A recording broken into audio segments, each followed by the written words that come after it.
tell you, I really struggled on Friday. Like, really struggled. I spent too much of the day trying to craft a sermon that worked with all of the ideas that I had for this morning, and also jived with the resources that we had already selected that were printed in the order of service already. I spent too much time staring at a blank screen, deleting hundreds of words at a time with one swipe of the cursor.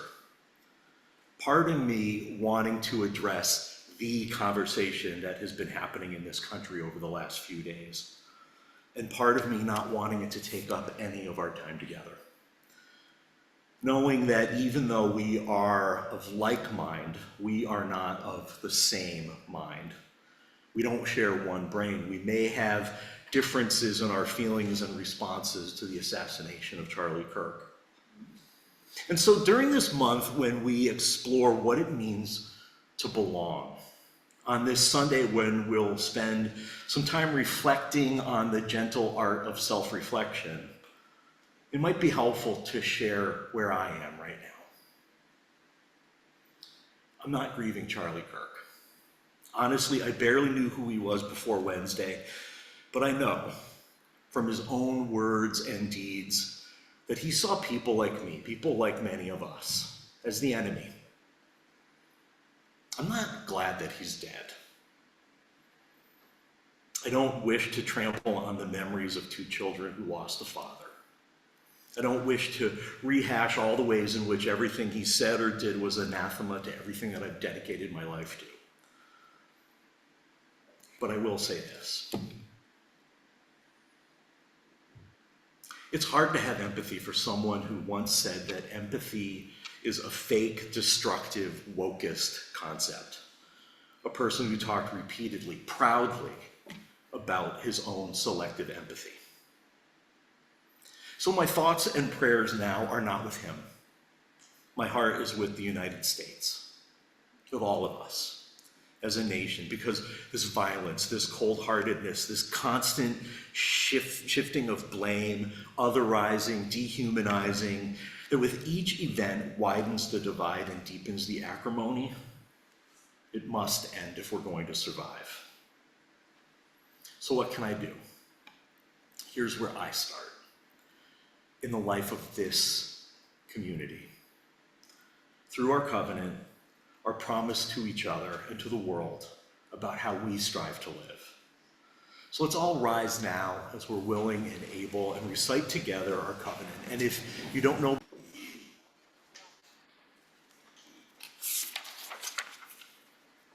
Hi, I'm Sally. So, the gentle art of graceful listening and reflection, a practice that truly belongs here within the stream of spiritual life, communally as well as individually. In my experience as a follower, student, and practitioner of Tibetan Buddhist teachings, I've come to recognize that intentionally engaging mind and heart with specific practices is a tangible path to transformation in relationships and self and other. In 2001, I became what's known as a Buddhist by taking refuge in the Buddha, Dharma, and Sangha. That same weekend, I also became a member of UUCSC. So now I'm going to cry for the rest of this, whatever. Done with that. I was drawn to kinds of practices and learning how to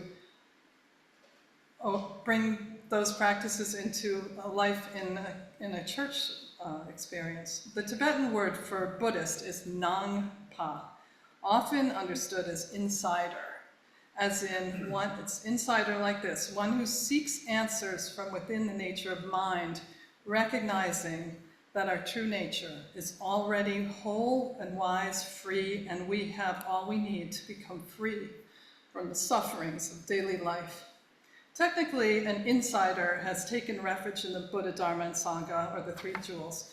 The Buddha being the teacher, the Dharma being the teachings of truth, and the Sangha being the community of seekers. We could view our UU congregation large and small, in similar light, I believe, with our own teachers, sets of teachings, and community of dedicated seekers. Taking refuge together in the UU principles and covenant we repeat together each week, the practices of lifting up our hearts together in song, hi everyone, and inspiration of spoken word, experienced through our rituals and traditions of worship, all aspiring to become enlightened, of course. Meditation is all about getting to know one's mind. In my tradition, a meditation cushion is called a gamden.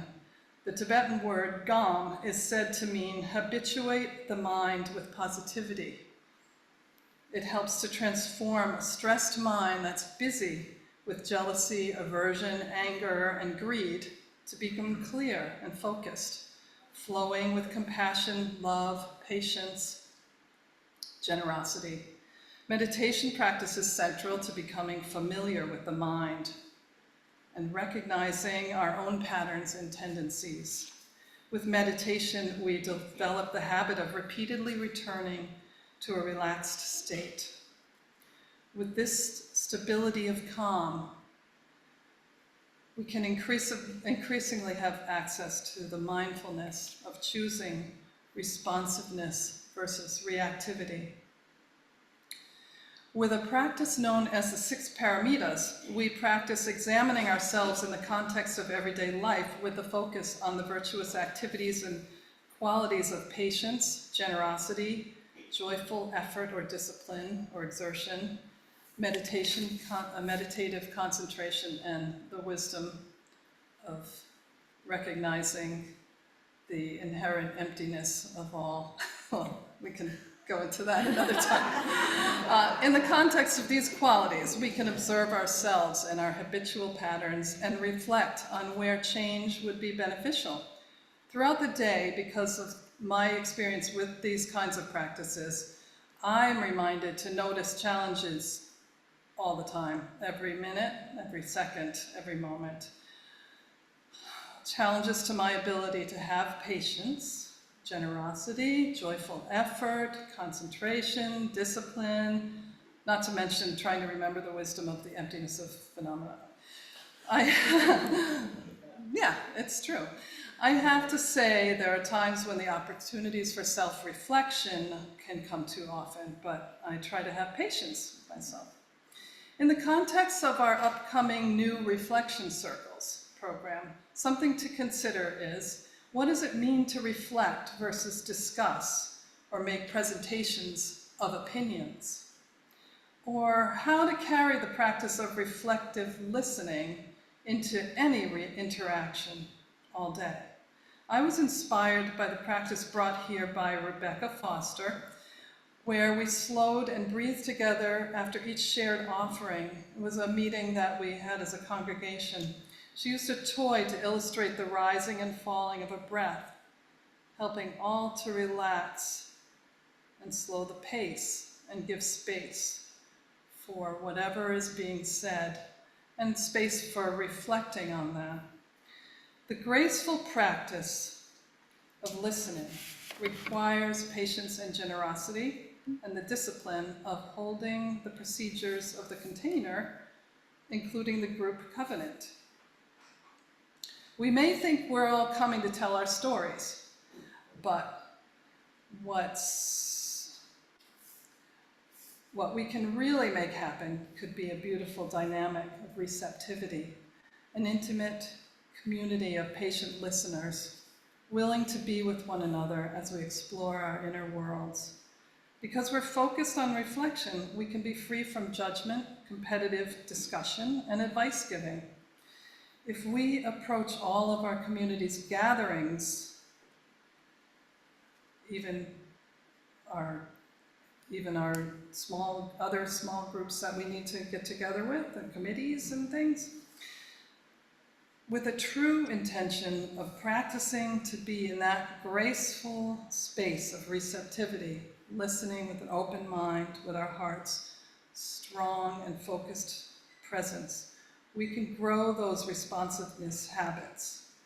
offering patience and generosity, and our caring attentiveness, reaping the benefit of self-reflection with an experience of a safe, non-judgmental witnessing, and the opportunity for growing closer to one another in connection and friendship.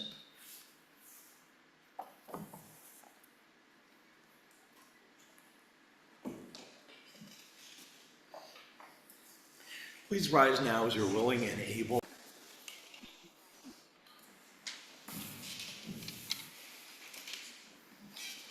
So folks at home, can you understand us? I hope so, because the screen is telling me that we're speaking Malay, and I know we're not speaking Malay. Technology. So as long as human beings have built complex civilizations with agriculture, industry, and social classes, we've understood that self-reflection is important. Socrates, the ancient Athenian philosopher, wrote, "The unexamined life is not worth living." 100 or so years later, Aristotle wrote, "Knowing yourself is the beginning of all wisdom." At about the turn of the last century, poet and novelist Rainer Maria Rilke said, "The only journey is the journey within." Then philosopher John Dewey, who was often wrongly claimed as a Unitarian, wrote, "We do not learn from experience. We learn from reflecting on experience." Black feminist author and professor Roxane Gay, as far as I'm concerned, is one of the reigning champions of self-reflection today. If you've ever read any of her books, especially Bad Feminist, you'll probably come away from it, as I have, with the sense that the most important thing we can do to live full, honest, healthy lives that honor the worth and dignity of all people is to start with examining ourselves, our behaviors, our gifts, our shortcomings, our beliefs, all of it within the context of our social locations. To see our brokenness and frailty and really accept ourselves for who we are. Because we don't live in vacuums. We are who we are because of the messages we get from our families, our communities, and our world. For Professor Gay, understanding ourselves and understanding the world around us are completely intertwined. If there's one thing she models, is that self-reflection is gruelingly hard work, but it's the only hope we have for dismantling the oppressions of our times, everything from racism and misogyny to transphobia and fat shaming. Of course, many Americans don't want to do that hard work. People can be really clear about that. They don't want to look at the privileges of their own lives in the larger social context. They don't want to feel bad about themselves. They don't want other people making them feel bad, like they should feel bad about the privileges they have. So they don't want to talk about racism or capitalism or patriarchy or how those things have affected them, especially if they've benefited from those things. But Elizabeth Gilbert, author of the memoir Eat, Pray, Love, gets to the core of the matter, I think. She says, self-honesty without self-love is nothing but self-abuse. Notice the self in there. Nobody else is responsible for how you feel. Because to quote my favorite practical theologian of the 21st century, the drag goddess RuPaul Charles, if you can't love yourself, how in the hell are you going to love anybody else? Can I get an amen up in here? So the project, of course, is to look at it all.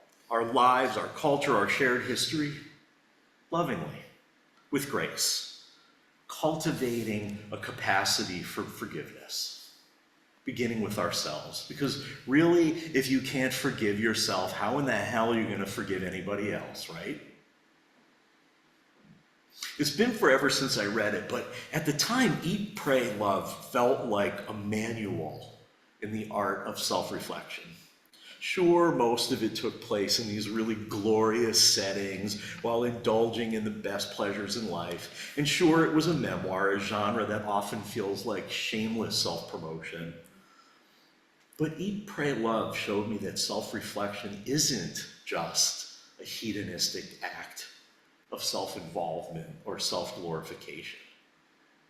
It's how we come to understand our place in the world, define our own boundaries, and learn about ourselves and our communities in order to engage in a way that's healthier, more productive, and most importantly, more spiritually grounded.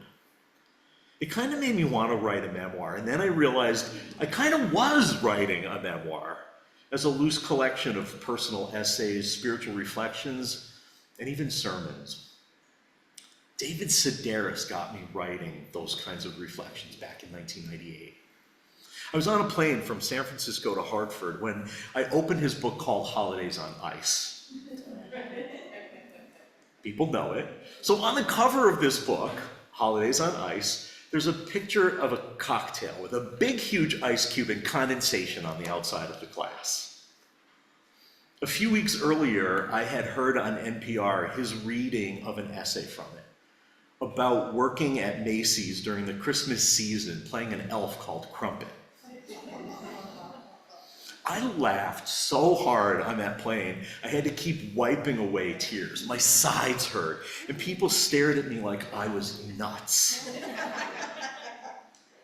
He told stories of little moments in life, observations that turned into essays about self-discovery. Eventually, a deeper understanding of the world and the people around him. Most of the stories seemed to be about the new ways in which he would discover that he was kind of a jerk. Judgmental, self-obsessed, lazy. And he modeled for me a balance of brutal honesty and forgiveness that can ultimately lead to grace through humor, beyond humor. I've since heard him say that his goal is to find the humor in life. It gives him perspective and makes him more able to forgive himself and others. More importantly, though, David Sedaris taught me to really notice the little moments, to make notes of them. I figured out that the key is to actually look back at my journal of notes after time has passed and think about them and turn them into stories, and then reflect on the stories that make the stories evolve more.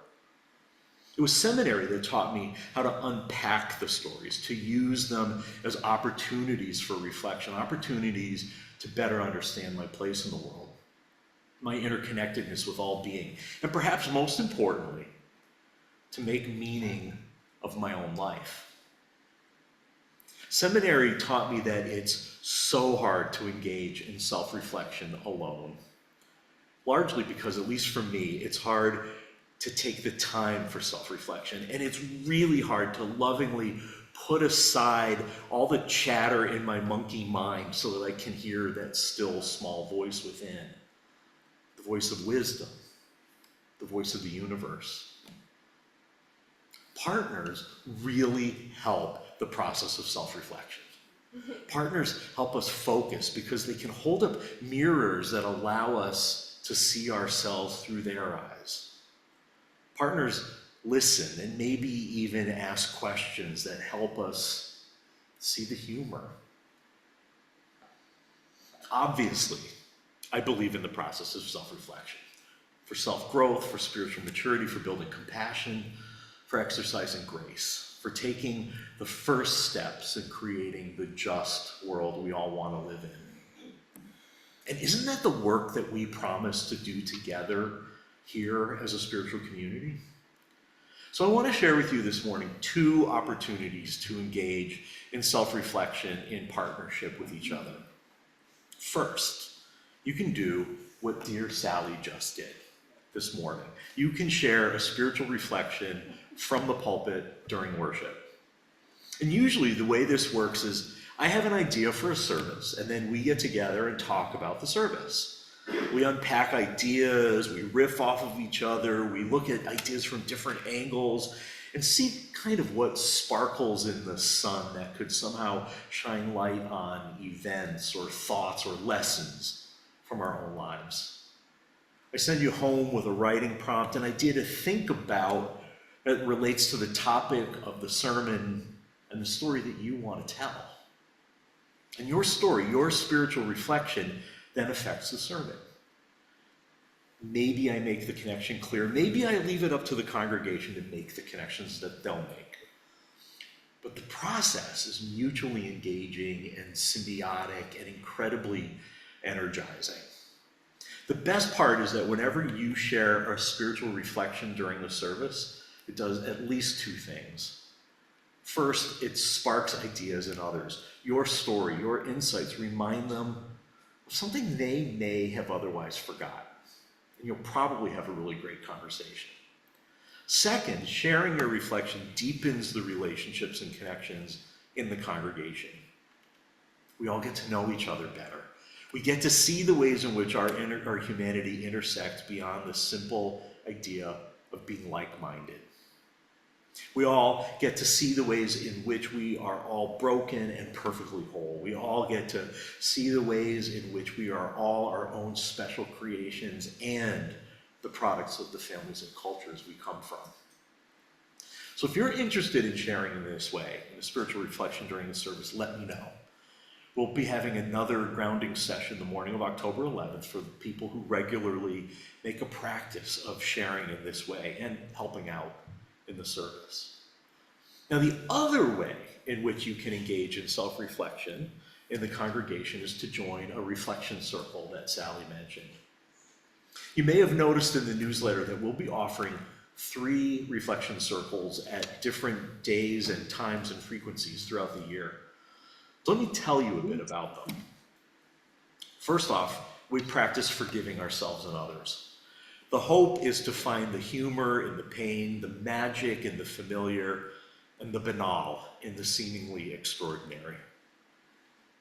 Reflection circles give us a chance to look at everyday thoughts and events in relation to a particular topic, to spark a conversation that gives us a chance to examine our lives so that we can actually learn from them and share that experience with others who hold up those mirrors.